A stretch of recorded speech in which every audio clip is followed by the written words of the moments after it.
Hello my beautiful fashion lovers, welcome back again to my channel. So I previously made this skirt using the stretch method, and some of my viewers were complaining that they don't really understand how the flip part was being cut. So I decided to make another video again to explain to you how you can get that A-line shape at the downside. So this is the video now. Let's ride into the tutorial, right? So firstly, fold your material this way. You're going to fold it like A-line shape, just as the picture that I placed there indicated. Okay, so that's how you're going to fold it A-line like this. You're not going to fold it straight this time around. You're going to fold it A-line like this. So you're going to start by cutting the front side first, which I've folded this way already. Okay, this is what I folded. This is how I folded it. Just take the picture I placed on this place, the overlay picture that I placed here. Just make use of it and you understand what I did here.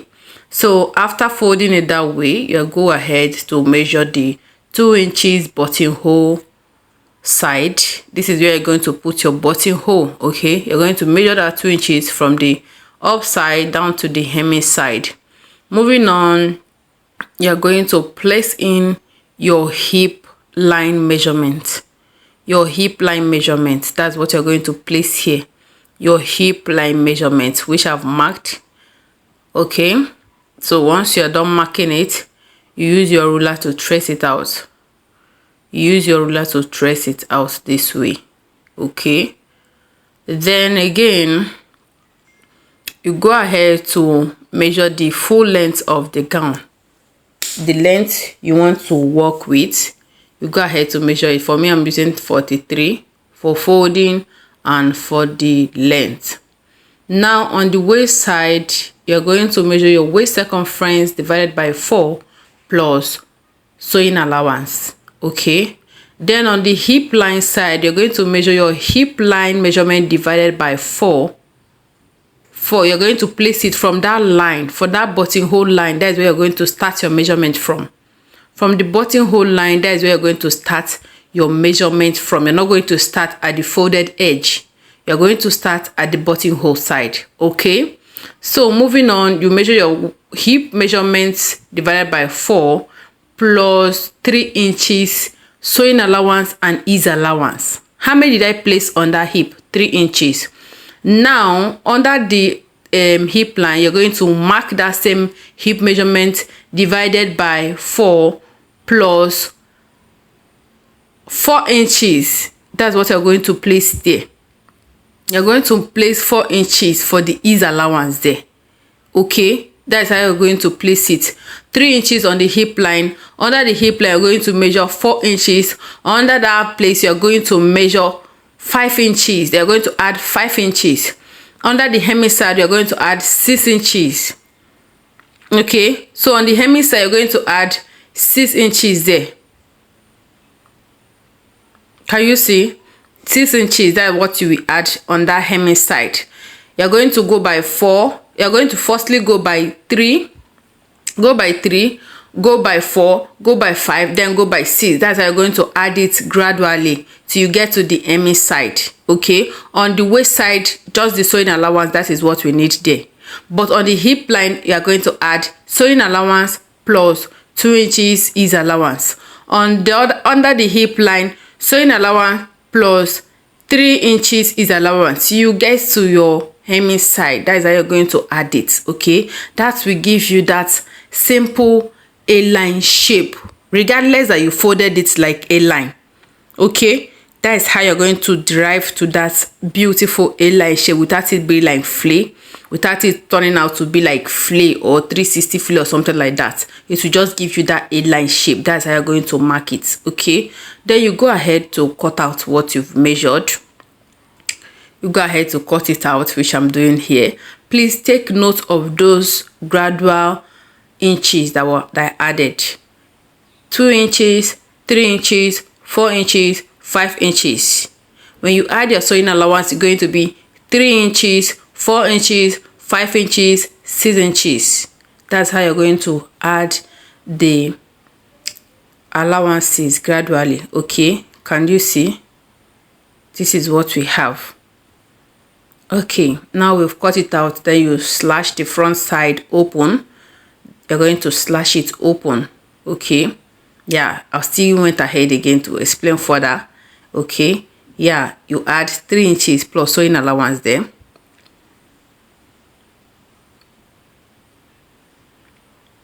You add 4 inches plus sewing allowance there.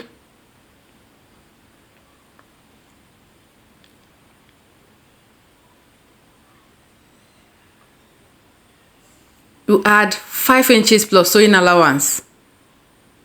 You're measuring from that line, from that cutting line, okay? You add 6 inches plus sewing allowance. You see how I gradually added all the inches. I didn't add everything at once, or else it will look like straight, pam. But somehow it didn't look like straight here. Looks just like when you open it, you will see that it's flipped, but that sharp corner is not there. Okay, so take the front side and place to cut out the back. So I'll folded it this way. I removed that button side to cut out the back. You're going to fold that button side to cut out the back side. Okay, that is basically what I did here. You're not going to cut exactly what you cut at the front at the back, because it's button that you're adding at the back at the front. Then the back, we're not adding anything. Okay, so it should just be like a wrapper shape or something like that. When you finish, when you are sewing it, you understand what I'm trying to say. So place it on that another fabric, fold that buttonhole inches, then you cut out. Okay,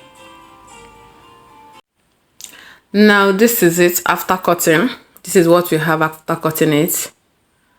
Now we are going to start stitching. Okay, so open up the back side this way, cut your facing, open up the back side and place your facing this way. Then you head to your machine to make a straight stitch on it. So to the front side, I've gone ahead to hem that buttonhole side.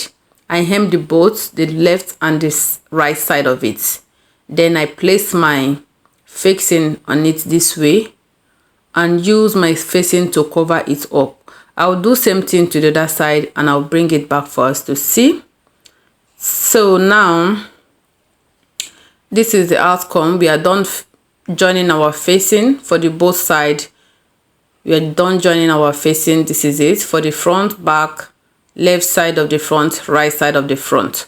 Now we go ahead to shape the both side. I'm going to shape it with my waist measurements, hip measurements and my hemming measurement, still leaving the inches that I added. What I will just remove is my sewing allowance. So this is the outcome after sewing. Can you see that our A-line shape is gradually coming to place? Okay, so this is it this way. What I will do now is to go and fold the hemming side, which is the down side. I will fold it with 1 inch, fold it round and still bring it for us to see. Once I'm done doing that, I'll go ahead to measure my button space. This is where I'm going to boot my buttonhole. So for my measurement here, I started with 1 inch. Then for the rest of it, I use 2 inches for the button space. Okay, that is what I'm measuring here. After measuring it, I will head to my machine to create a buttonhole for my button. So this is me marking my button space here, which I use 2 inches for the fixing. For the distance I use 2 inches. So you can use 3, you can use 2.5, you can use 1, depending on how open you want it to be. But for me, I don't want it that open. I want everything to be aligned. That is why I use 2 inches. 1 inches for the start, then 2 inches for the rest of it.